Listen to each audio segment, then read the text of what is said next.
আপনি যদি আমার প্রশ্ন করেন আমি চাঁদাবাজির পক্ষে না বিপক্ষে, আমি অবশ্যই বলবো আমি চাঁদাবাজির পক্ষে। কারণ এই চাঁদাবাজি হওয়াতে বাংলাদেশের জনগণ বিভিন্ন ধরনের সুযোগ সুবিধা পায় থাকে। যদি বাংলাদেশ থেকে চাঁদাবাজি বন্ধ হয়ে যায়, বাংলাদেশের জনগণ বিভিন্ন যে সুযোগ সুবিধা আছে এই সুযোগ সুবিধা থেকে বঞ্চিত হবো। এন্ড আপনার মাথায় প্রশ্ন আসতে পারে বাংলাদেশের জনগণ এই চাঁদাবাজি হওয়াতে কি কি সুযোগ সুবিধা পায়। তো আমি বলি যে বাংলাদেশের যে রাজনীতিবিদরা আছে এই রাজনীতিবিদদের কিন্তু প্রধান একমাত্র আয়ের উৎস হইতেছে এই চাঁদাবাজি। তারা কিন্তু পার্সোনালি কোনো পেশায় লিপ্ত না। আপনি বাইরের বিভিন্ন দেশের দিকে তাকান, ওরা কিন্তু রাজনীতির পাশাপাশি তাদের নিজস্ব কোনো ব্যবসা আছে, নিজস্ব প্রফেশন আছে, হয়তো চাকরি করতেছে, বিভিন্ন একটা প্রফেশনের মাধ্যমে সে তার অর্থ ইনকাম করতেছে, বাকি সময়টা সে রাজনীতি দিতেছে। কিন্তু বাংলাদেশের যে রাজনীতিবিদ গুলো আছে এদের মূল লক্ষ্যই হইতেছে রাজনীতি করা, এদের পেশাই হইতেছে রাজনীতি করা। এদের ছোট থেকে চিন্তা থাকে যে আমি রাজনীতি করে ইনকাম করবো। এখন দেখেন বাংলাদেশের যদি রাজনীতি না থাকে, এই উপর মহলের লোক না থাকে, বাংলাদেশে নিয়ে ভাবার কিন্তু লোক নাই। এই যে আমরা ছোট ছোট জনগণ যারা আছি একদম মনে করেন যে নিম্ন পর্যায়ে, এরা কিন্তু দেশ লয়ে চিন্তা ভাবনা করার সময় এমন নাই। এখন মনে করেন যে যদি তাদের চাঁদাবাজি আমরা বন্ধ করে দেই তাহলে কিন্তু তাদের ইনকামটা বন্ধ হয়ে যেতেছে। এই যে ধরেন আপনার যখন নির্বাচন আসে, নির্বাচনের সময় এই মনে করেন যে 20-25 দিন নির্বাচনের আমেজ থাকে, এই সময়টাতে আপনি মনে করেন যে ফ্রিতে চা খাইতেছেন, ফ্রিতে পান খাইতেছেন, বিভিন্ন মিটিং এ যাইতেছেন, মিছিলে যাইতেছেন, ফ্রিতে সিঙ্গারা খাইতেছেন, বিরিয়ানি খাইতেছেন।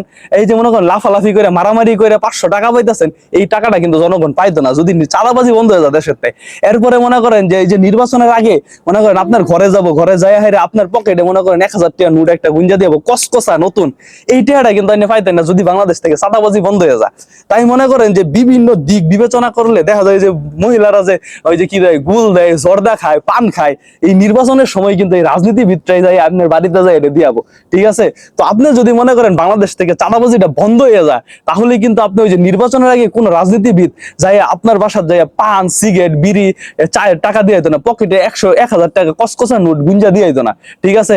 এছাড়াও বিভিন্ন ধরনের সুযোগ সুবিধা আপনি পাইতেছেন। যেরকম ধরেন যে মনে করেন আপনি একটা মামলা মোকদ্দমায় পড়ছেন বা একটা অপরাধ করছেন, আপনি যখন অপরাধটা করছেন তখন এই অপরাধ থেকে যদি আপনি উঠতে যাইতে চান তখন কিন্তু একটা রাজনীতিবিদের কাছে যাইতে হবে। বাংলাদেশে যদি চাঁদাবাজিটা বন্ধ করে দেয় তখন তো রাজনীতিবিদই থাকবো না, তখন আপনি কার কাছে যাবেন?